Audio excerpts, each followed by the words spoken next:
안녕하세요. BTMS 보타임의 실버 채널입니다. 1월 25일 헤드라인 뉴스를 전해드리겠습니다.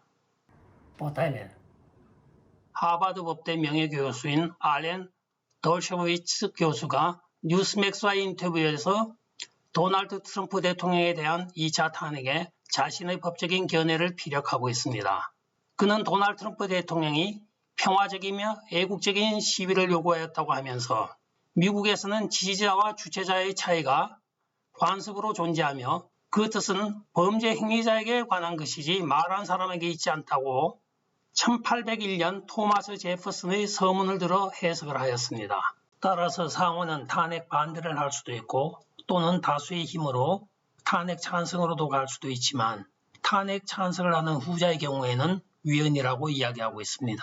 그리고 개인적인 견해로는 상원의 유죄 판결은 무효이며 시민 개인으로서 도널드 트럼프 대통령은 그 결과를 무시할 수 있다고 하며 만약 2024년 도널드 트럼프 대통령 출마를 결심한다면 그는 자유로워야 하며 상원이 2024년 대통령 후보를 결정할 수 있는 권한이 있는지 여부를 먼저 판단해야 된다고 이야기하고 있습니다.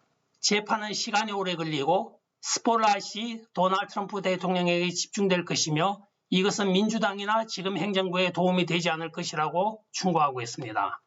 마지막으로 연방법원에 소송을 제기하여 도널드 트럼프 대통령은 위헌 판정을 받아 헌법의 위치를 유지하면 된다고 하면서 메인스트림 미디어와 빅텍 등의 언론이 일방적인 보도로 인하여 사태를 더욱 심각한 지경으로 만들고 있다고 이야기하였습니다.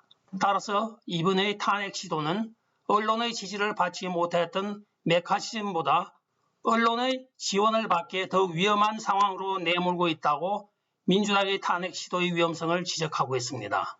마이클 조셉 고얼이라는 도널드 트럼프 대통령 지지자가 패트리 파티라고 조지아 주 선거관리사무소에 등록을 하여 자기는 더 이상 공화당원이 아니라 애국당원이라고 발표하며 창당자금 펀드레이징을 한다고 하는데 벌써 1200여 명이 후원하고 있답니다.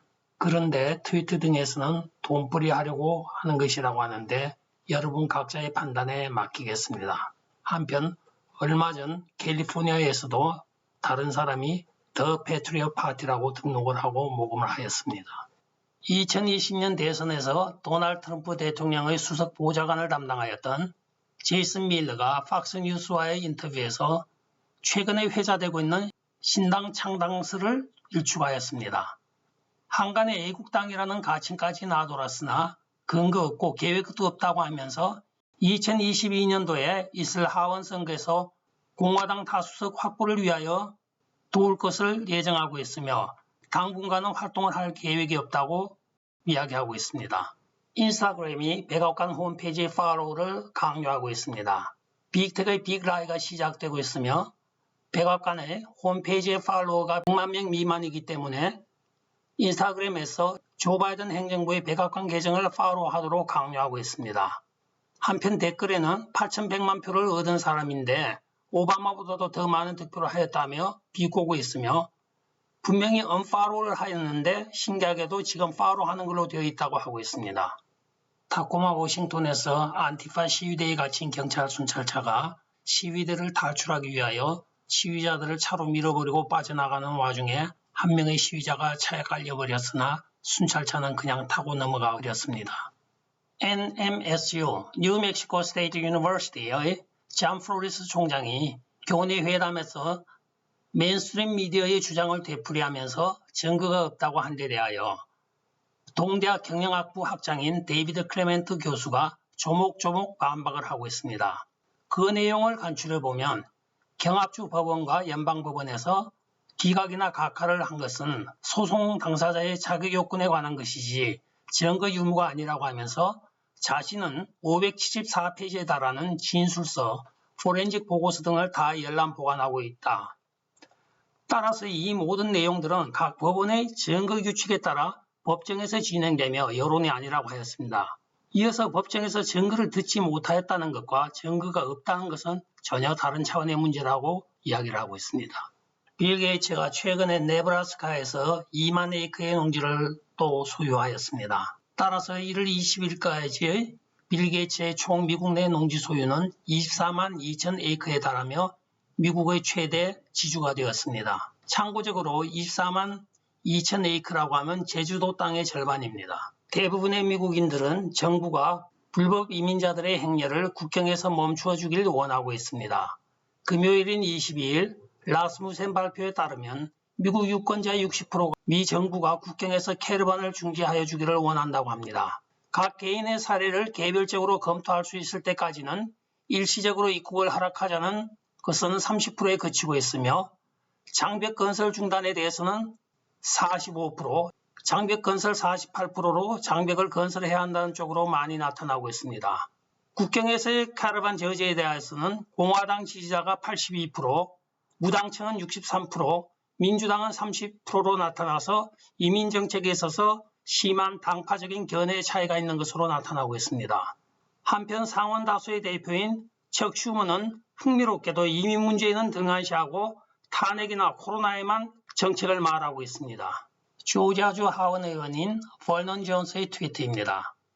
그의 트위트에 의하면 도널드 트럼프 대통령이 우리들 군인을 자기 호텔에 자라고 한 것에 반해 조 바이든은 바닥에서 자라고 하였다고 하면서 그리고 당신들은 왜 그들이 트럼프를 존경하는지 모릅니까? 그 이유는 도널드 트럼프 대통령이 그들을 존경하였기 때문이라고 트윗하고 있습니다.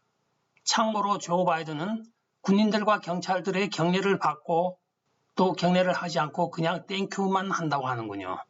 전설적인 라이브 앵커인 별명이 멜빵맨인 레이리 킹이 87세로 사망하였습니다. 1933년도 생인 그는 마이애미 지방 라디오 방송에서 CNN이 전성기인 1980년도 후반까지 전국적인 명성을 얻은 방송계의 거임이며 자신이 발행한 오라 메디아의 CEO로서 올해 1월 22일 시덜사이나이 메디컬 센터에서 사망하였습니다.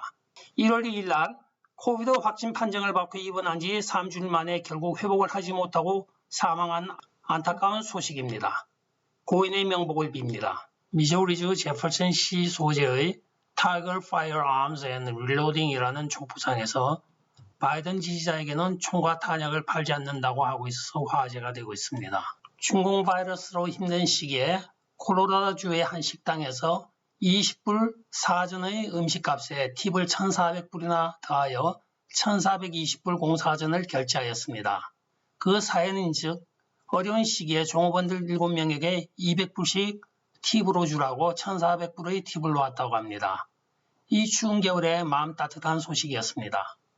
끝까지 시청해 주셔서 감사합니다. 좋아요, 구독, 알림 그리고 공유 부탁드리겠습니다. 안녕히 계십시오.